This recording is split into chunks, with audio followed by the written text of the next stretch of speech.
Quit, quit, for shame, this will not move, this will not take her. If of herself she will not love, nothing can make her, the devil take her. Hello everybody, it's Josie here. You're gonna have to excuse my parents. I've just had a spot of lunch. I'm a bit of a messy eater, but now that I'm satiated and happy, I thought I would do a video for you all. So the video I'm doing today, I thought I would talk about some of the horror books that I've hauled over the last couple of months. I've bought a few that I thought I'd share with you, and I also thought, connected kind of to the haul, is my plans for Halloween. So I love Halloween. For me, it's kind of all year round type of thing, but it is officially the spooky season and we're into autumn, which I love, my favorite seasons. So I thought, what can I do? So I'm going to do a few things, but one of my projects this year is going to be what I have termed the 13 Ghouls of Halloween. So it's kind of a play on the 3 Ghosts of Christmas, but not quite. So what I'm going to do is I am going to review 13 horror books, and I'm also going to be dressed or be, done up as 13 different characters or people from kind of books, literature, music, mythology, anything that kind of takes my fancy. I love doing SFX makeup. I love doing all of that, but turning myself into characters. So I'll be doing that. And then I'll be doing the review, obviously, and also talking about, what I'm dressed up as. So I thought that would be fun for me. I hope it'll be fun for you. I hope you'll enjoy that. So that will be coming up. And then no doubt some of these books will be featured as one of the 13 Ghouls of Halloween. Don't have to say it like that, but anyway, so the first book, let's get to the books. The first book is this one over here. So this is The Midnight Side by Natasha Mostert. Now I've read a couple of Natasha Mostert books before and I really love them. My favourite being Season of the Witch. It's amazing. I just reread it again this year. And this one sounds wonderfully spooky and kind of giving me sort of those gothic Victorian horror vibes.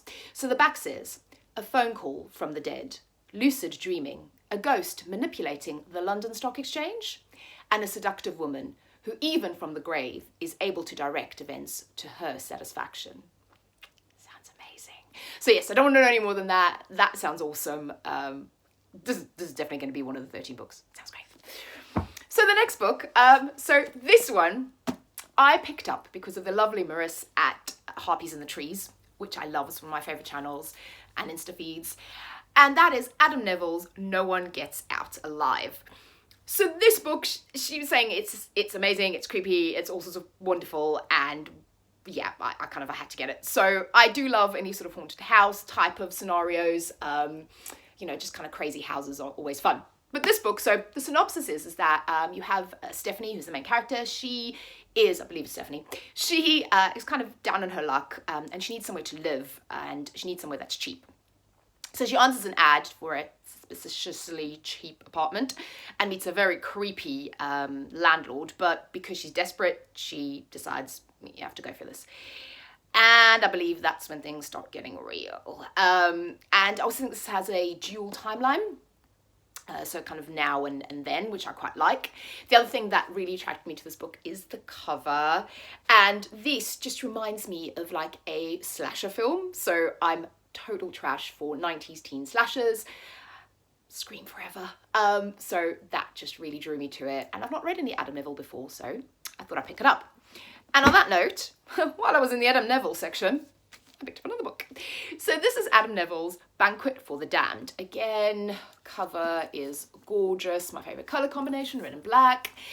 And this just sounded wonderfully spooky as well. So this kind of reminded me a little bit of The Midnight Side, again with a sort of slightly gothic horror type of scenario. So it says, few believed Professor Caldwell could commune with spirits. But in Scotland's oldest university town, something has emerged from the shadows and is stalking the streets. Now the young are being hunted by night terrors and those inflicted are disappearing. Sounds fantastic. So yes, this is likely to be one of the 13 books. Then the next book, so this one is one that I've lately been trying to get more into indie press and just maybe not reading books that necessarily everybody's reading. I like kind of finding new and different things. And this is one of the books I discovered while I was on the hunt. So I'm going to do another video on some of the indie books and indie press books that I've read and bought recently and that I've really loved. So I think it's nice to spotlight indie press books as well. And this is by Raw Dog Screaming Press. So this, again, is kind of in that, this reminds me of sort of a gothic thriller type of scenario. So this is it says on the back, it's secrets like heirlooms are best kept in the family. So this is about Isabel. This is Isabelle Burning by Donna Lynch. And Isabel, it's again, I think it's in England, yes, English industrial town. She's from an industrial town. Again, she's down in her luck and she gets a job as like a caretaker at an estate. And she meets the magnetic owner of the estate, a Dr. Edward Grace. And he captivates her with tales of his journeys of Africa. And there's a lot of secrets in his family. And apparently there's a really dark heritage to this family that he kind of slowly reveals to Isabel. Sounds good. So yes, can't wait to read this. And short, and there is a follow-up to this if this is good. Then the next book I bought because I love the author. So Christina Henry's The Ghost Tree. I've just read another Christina Henry book, which I will do a review for. But I love Christina Henry. I love her Alice series. I love how she takes fairy tales and tales that we're very familiar with and kind of twists them a little bit into horror, or a little bit, quite a lot, into quite horrific tales, and also sort of brings forward the female protagonists, and I love that. And this, I literally just picked up because it was a new Christina Henry book, and also Waterstones had a signed copy, which made me very happy. So this is about two friends, Lauren and Miranda, and apparently they've been best friends forever, and every day they would say they were going to meet by the old ghost tree.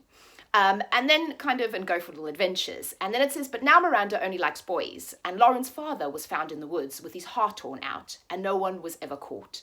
A year later, the bodies of the two girls are discovered. Lauren has a vision of a monster dragging human remains through the woods, and she knows she can't keep doing nothing. Not like the rest of the town. Sounds great. Kind of giving me slightly Stranger Things vibes with kind of the kids taking charge and leading the charge for the town. But yeah, if it's Christina Henry, I'm probably gonna like it. Second last book is this one over here. This is Good Girls Die First. This is a cover by, hello. I love carousel horses. I have a carousel kind of horse type sleeve there. And this is basically, the night began with blackmail. 8 o'clock, Portgrave Pier. Can you keep a secret? 10 teenagers lured to a derelict carnival, each one with a dark past. They are determined to keep hidden. As they start to die, it is unknown killer that they need to fear. Or is it each other? I love those kind of, again, I'm kind of trash for these teen kind of murder mystery type books. I just finished, something about I Know You're Lying, or I can't even remember that. I'll probably insert the name up the top. But there was a couple of things about, I Know What You Did Last Summer vibes, and that sort of thing, like Secrets and Lies, Pretty Little Liars type vibe. That's giving me Pretty Little Liars vibes. And yeah, I kind of like these dark, dangerous games and carnivals, and the cover is awesome. Then the last book I'm going to talk about is this one over here. It's Tales of Pain and Wonder by Caitlin R. I feel like I have to say nothing more because I adore Caitlin R.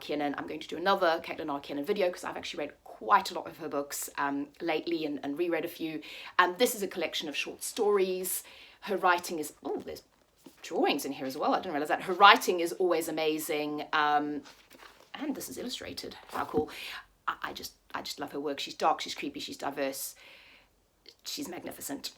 Anyway, that is it. Thank you all for watching. If you're still with me, let me know if you've read any of those books, what you think of them. And I hope to see you soon with all of my Halloween specials as well. I hope you like them.